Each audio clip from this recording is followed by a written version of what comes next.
Welcome back. We're discussing the process of set design. In the last section, we discussed the pre-design process of scenic design. In this section, we will take a look at the processes and techniques that a scenic designer goes through in order to execute a proper set design.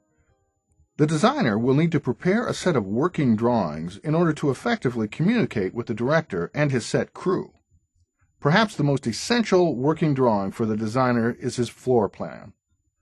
The floor plan is a drawing that reveals a top view of a prospective set design.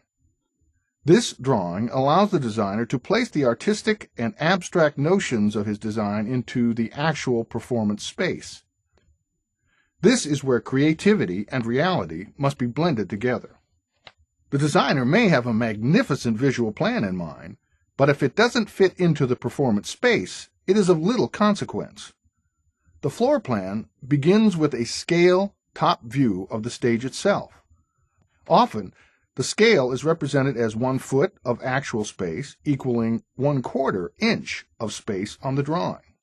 This will allow the designer to shrink down the actual size of the theater onto a sheet of paper, but will keep everything in its actual proportion. On this scale drawing of the stage space, the designer will begin to draw the design elements onto the space to make sure that everything fits, and that it will be placed in a way that will be aesthetically pleasing with proper sightlines to the audience. Because the floor plan is an abstract drawing that indicates the physical relationships of objects in space, the designer will need to create another set of drawings or objects that will more effectively assist him in communicating his design ideas to the director and set crew. One such drawing is often referred to as a preliminary sketch. The preliminary sketch is similar to the thumbnail sketches of the pre-design process, but is much more detailed.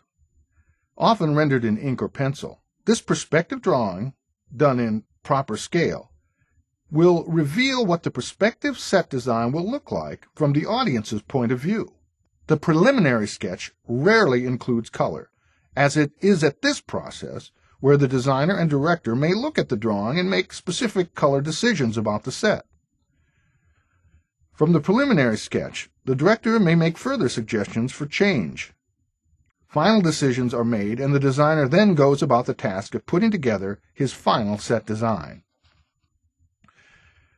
If necessary, the designer will then make adjustments to his floor plan and then complete his design in one of two ways. He will either compose a color rendering or a set model. A color rendering is a completed perspective drawing, including final color decisions. It will be the final representation of the set before construction on the set begins. It will take into account all of the pre-design work as well as the directorial concept and specific director suggestions. The rendering adheres to the needs of the space and requirements of the designer's floor plan. Once completed, the color rendering is submitted to the director for final approval. It then serves as a reference for the set crew who will be working to put the set together. An alternative to composing a color rendering is for the set designer to construct a set model. A set model is a three-dimensional representation of the proposed set. The set model is done in proper scale to the stage. It includes all of the elements of the final product. Often constructed from foam board or balsa wood, the set model allows the designer to create the set on a small scale before he embarks on the set construction phase. In this way, he can see what is necessary to put the set into the space. This will also give the director and set crew a three-dimensional reference of what the set will look like.